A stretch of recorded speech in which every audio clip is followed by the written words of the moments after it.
Welcome to the Neonarcissism podcast, hosted by emotional intelligence specialists Kim and Jackie of Element Q, alongside strategic psychotherapist Brad Kaufman.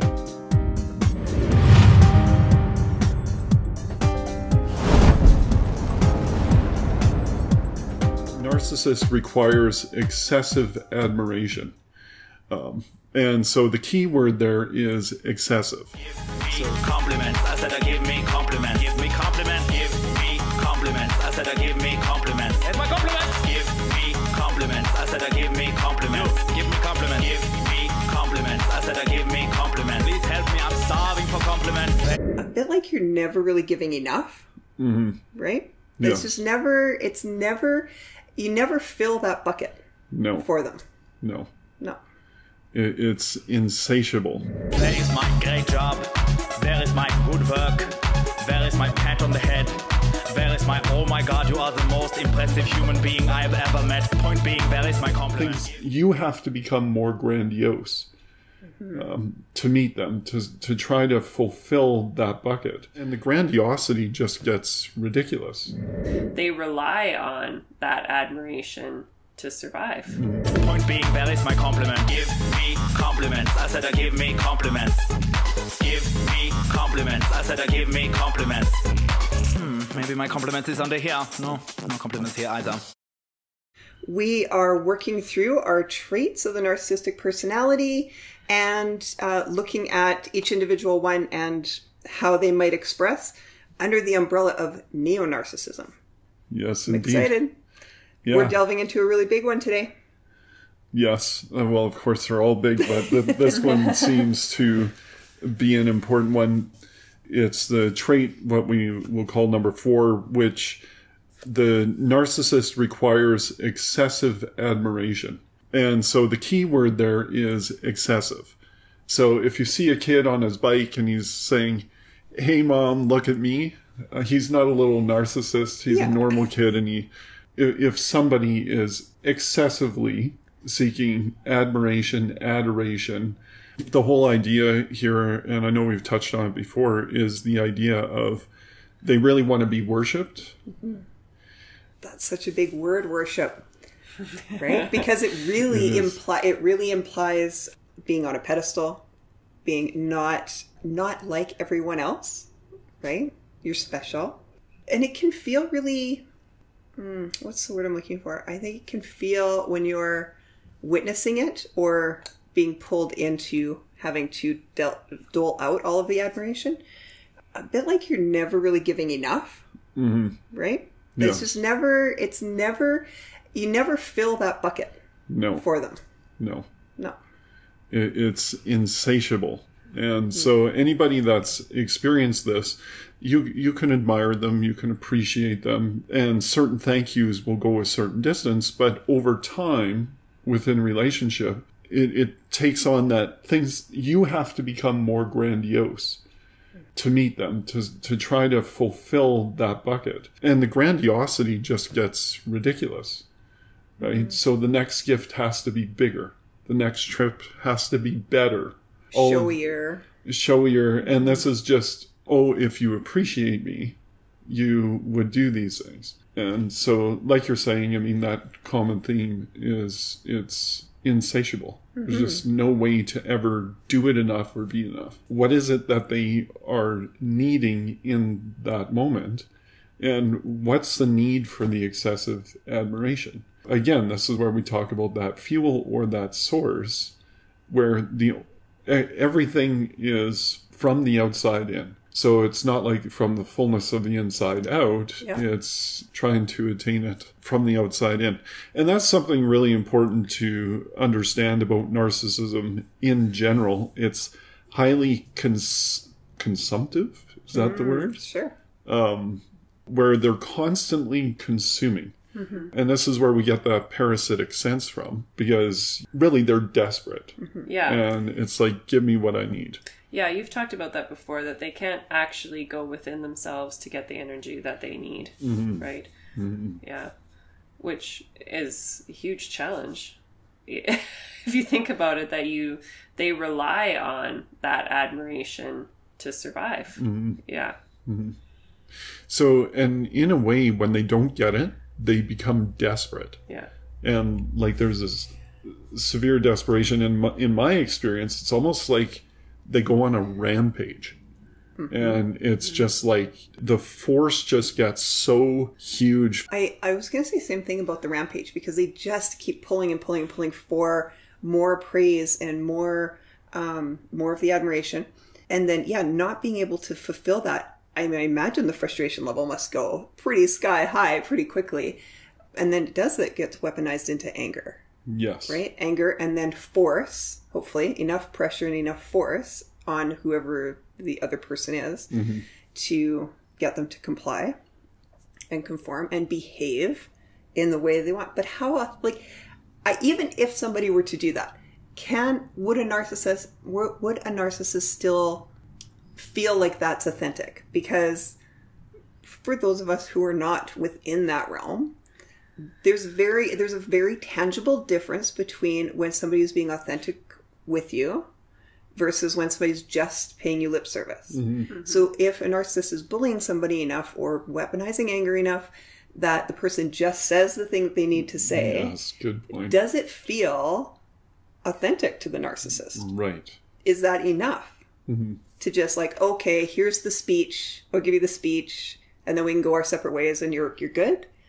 That is a really good question. And I think each individual person that experiences narcissism or lives with it personally, only they could answer that question. It has to play into their narcissistic narrative to some degree. So who cares if it's real or fantasy? Yeah. As long as it's perceived to fit within to their fantasy or the story that they want to live according to. So as long as you're willing to hold up the picture. Like, just keep the picture looking pretty. Yeah. Yeah. Yeah, I got that it's still a victory, it's still a win, regardless of how it comes in. Feels really yucky, I would think. To me, it would feel really yucky. Well, and interesting. And for those of us who prefer to live in genuineness and authenticity, we can appreciate, but if they need over appreciation, it's like, how large do we want to make that? Like, this is a nice pillow. No, this is a really nice pillow. This is like the best pillow I have ever seen in my entire life. And how did you, decide upon this? That was the best decision you've ever made. Oh, and then you take it even a step further. This must be a one-of-a-kind pillow that nobody else in the world has. Right. Just you. And isn't it amazing that you got this pillow? Exactly. And again, we're back to that compliments, everybody give me compliments type thing. So again, sure, we can be authentic about it, but at what point, how much do we have to put it on? How much energy do we have to jump into to try to meet that level?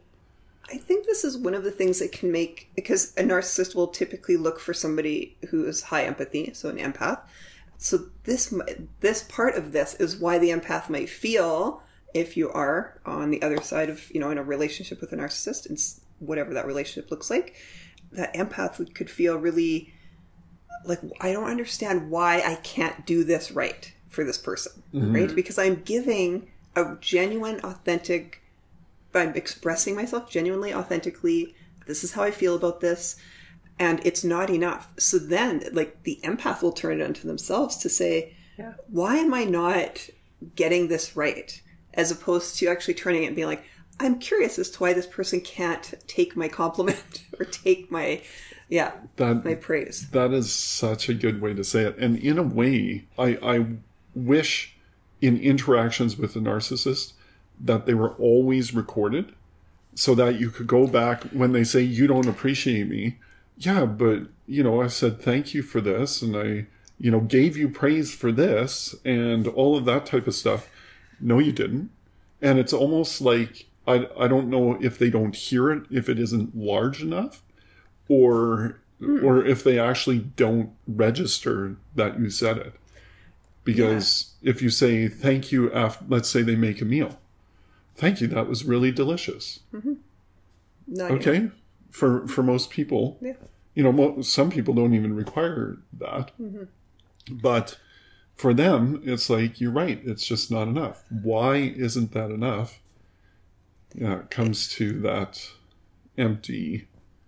So then that begs the question, then is there so much strategy involved with the narcissist that they, before they even, for instance, let's use that example of cook a meal, before they even cook a meal, they're already preemptively deciding what the outcome should be, what the praise should be, and so there's already a preset expectation of before I even do this action, because I'm doing this action specifically for the admiration and the praise. Yes. So there's already strategy involved. So then, but they don't tell you the strategy ahead of time, so you can never actually give them what they are looking for.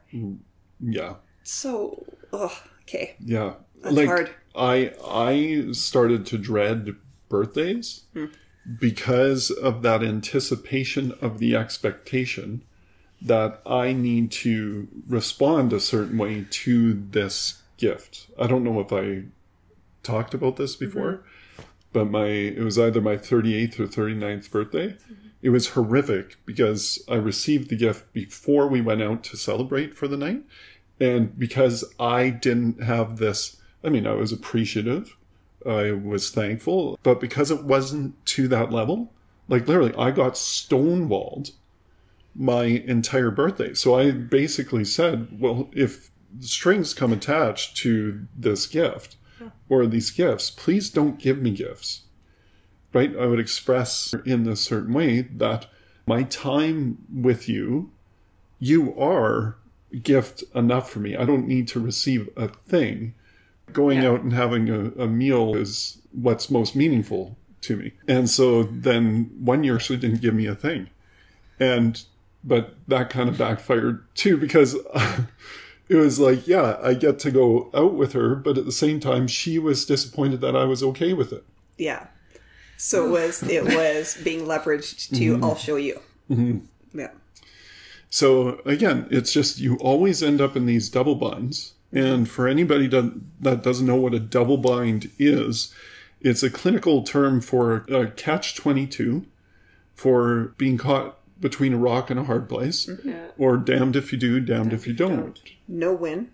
No win. So now, you mentioned a little bit ago here, this idea of them being on a pedestal, and we have to admire them and worship them on that pedestal.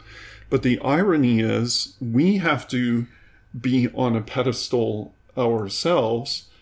We're forced into that pedestal position because they don't want admiration from just anybody. They don't want worship from just anybody, right? You have to be somebody, and you have to have this pedestal admiration. It can't just be I'm going to Walmart to buy some admiration. I need to go, I don't know, what's really fancy? You need to go to get designer admiration. Yes, exactly. I need the designer admiration, and that's going to be what it is, right? And the words have to come across a certain way. Now, the interesting thing, a lot of times, if our listeners are familiar with the love languages, when narcissists will say to you, my love language is words of affirmation. I just need lots of words of affirmation. So you start to give them words of affirmation. Now, there's one thing, and again, it's never enough, but there's one other thing. Usually we give the love language, and we're really good at the love language that is truly ours. Yeah. Yes. So you can really tell if it's their love language or not, if they're giving those words of affirmation. And at least in my experience, there was like none of this. There was no admiration. There was no true appreciation. So you would expect, if that was their love language, that they needed excessive amounts of it, then they would excessively be pouring it onto you. Yes. It just doesn't happen that way. So then is that truly their love language? Well, that's where I would argue no, right? So it does kind of come down to then what is their actual love language. To put it quite blatantly, anything that gets them that source of admiration is going to be their love language. So all of a sudden, social media, that's their love language, right? If they get enough likes, if they get enough views, if they get enough attention off it, now they can consume on that end of things. So where would you say that a neo-narcissist takes us to the next level? Well, do you have thoughts on that? I don't know. I think the social media part would definitely play a role in that. Yeah. I think in one way, actually, the social media, I mean, is as much of an issue as it can be. It actually could take some of the pressure off the relationship of the, if they're getting that feed elsewhere, then the empathic person they're with does not need to. It gives them a little bit of a break from having to actually provide that. Yeah. Well, I would argue this. No. Yeah. Okay. Tell me why. Well, again, it's now to this next level. And so it should be at that level and with your added admiration on top of it. Because what if you aren't posting enough admirational things about your person on your social media account, or aren't posting appropriate photos, or... Yeah, and telling them how awesome they are and all these beautiful photos. Yeah, okay, I get that. It's interesting. So actually, so then if we look at this from a neo-narcissistic perspective, there's another individual that I know, and he was discarded by his narcissist as well. And basically what happened there is he literally said to me, I couldn't compete with her social media anymore. Wow. And he said, I was just nothing compared to that. And so I would say social media is a big one. And again, it doesn't matter. They could have the worst week in the world, but go out and take some tremendous pictures, post those pictures, and get a lot of this affirmation off of this thing and feel great about it. So I would say social media plays a big part. Now, again, this is where we have to look at where is that line between, the people in my world to have a picture of what my family is doing type thing versus I need all of this affirmation and confirmation off of this. Yeah. There's a huge difference within intent there. No, I'm one to talk. I don't even have social media, but... I think that's really interesting, because then what happens if the narcissist feels like they're posting something really amazing and this is going to get all the likes, and then there's some not pleasant comments in there, or some negative comments, or some criticisms in there. Then what response happens? Do you know it? I would assume that it just drives that need much deeper, and then it's just amplified again. Oh yeah. Yeah. It's kind of like the Green Hulk comes out, the narcissistic rage comes out, the strong language in return against that person comes out. But then that puts them in a little bit of a double bind, because they have to remain looking great within the public's eye. So behind closed doors, in that private self space, anyone that's close to them, it's like, watch out, right? And a lot of times they'll even perceive people who do make a certain comment. Now, this is how sensitive it can get. Who make a certain comment, but because they didn't say it a specific way, and this is neo-narcissism, is what I would say, where it's like they're so sensitive to the way they say it. And it's like, because I remember looking at certain things and going, I'm not reading it the way you're reading it. Like, this is a regular, like, this person was like, hey, nice photo, right? And, nice photo's not enough. No. Right, or there's a tone that's read into it. Well, again, I'd really like to speak to somebody who self-identifies as a narcissist, because I would like to know, like, what is the internal experience that's happening, right? Yeah. It feels like...